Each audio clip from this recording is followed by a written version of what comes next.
অন্তর্বর্তী সরকারের রদবদলে স্বরাষ্ট্র মন্ত্রণালয় ও কৃষি মন্ত্রণালয়ের দায়িত্ব দেওয়া হয়েছে অবসরপ্রাপ্ত লেফটেন্যান্ট জেনারেল জাহাঙ্গীর আলম চৌধুরীকে, আর স্বরাষ্ট্র মন্ত্রণালয়ের দায়িত্ব থেকে সরিয়ে অবসরপ্রাপ্ত ব্রিগেডিয়ার জেনারেল এম সাখাওয়াত হোসেনকে দেওয়া হয়েছে বস্ত্র ও পাট মন্ত্রণালয়ের দায়িত্ব।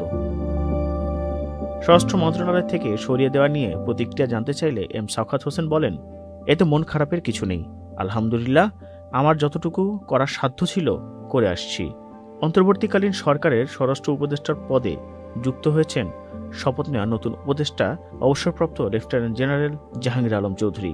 শুক্রবার সন্ধ্যায় মন্ত্রিপরিষদ বিভাগ থেকে দেয়া প্রজ্ঞাপনে বিষয়টি জানানো হয়। গত ৮ আগস্ট অন্তর্বর্তী সরকারের প্রধান উপদেষ্টা এবং আরও ১৩ উপদেষ্টার সাথে শপথ নেন অবসরপ্রাপ্ত brigadier general M Sakhawat Hossain. স্বরাষ্ট্র উপদেষ্টা হওয়ার পর গত ১২ আগস্ট স্বরাষ্ট্র মন্ত্রণালয়ে সভাকক্ষে সাংবাদিকদের সাথে কথা বলেন এম সাখাওয়াত হোসেন। ওই দিন আন্দোলনের মুখে ক্ষমতা ছাড়া আওয়ামী লীগকে গণ্ডগোল না পাকিয়ে নতুন মুখ নিয়ে দল গোছানোর পরামর্শ দেন তিনি। দেশের জন্য আওয়ামী লীগের অবদানের কথা তুলে ধরে এম সাখাওয়াত হোসেন বলেন, এটা অনেক বড় party. I have lots of respect for Awami League. একসময় বাঙালিদের ভরসার জায়গা ছিল এই পার্টি। ৫২-৬৯-এর আন্দোলন ও স্বাধীনতা আন্দোলনের অবদান ব্যক্তিগত কোনো কারণে নষ্ট করবেন না, এটা জাতীয় সম্পদ।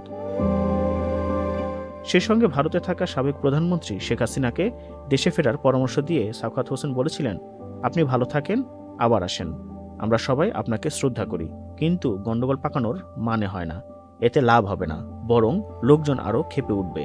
ওই দিন তার বক্তব্যের প্রতিবাদ জানান কোটা সংস্কার আন্দোলনকে কেন্দ্র করে গড়ে ওঠা বৈষম্য বিরোধী ছাত্র আন্দোলন। এক বিক্ষোভ সমাবেশে বৈষম্য বিরোধী ছাত্র আন্দোলনের সমন্বয়ক হাসনাত আবদুল্লাহ বলেন, আজকের উপদেষ্টাদের কেউ কেউ খুনিদের পুনর্বাসন করার বক্তব্য দিচ্ছেন। আমি মনে করিয়ে দিতে চাই, ছাত্র জনতার অভ্যুত্থানের মধ্য দিয়ে আপনি উপদেষ্টা হয়েছেন। আমরা ছাত্র জনতা যেভাবে তাদেরকে উপদেষ্টা বানিয়েছি, ঠিক একইভাবে গদি থেকে ছুঁড়ে নামাতে দ্বিধা করব না।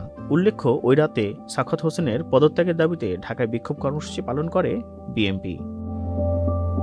Zakirul Islam, multimedia desk, channel I online. প্রিয় নম্বর সেট করে বিকাশে সেন্ড মানি করুন ফ্রি।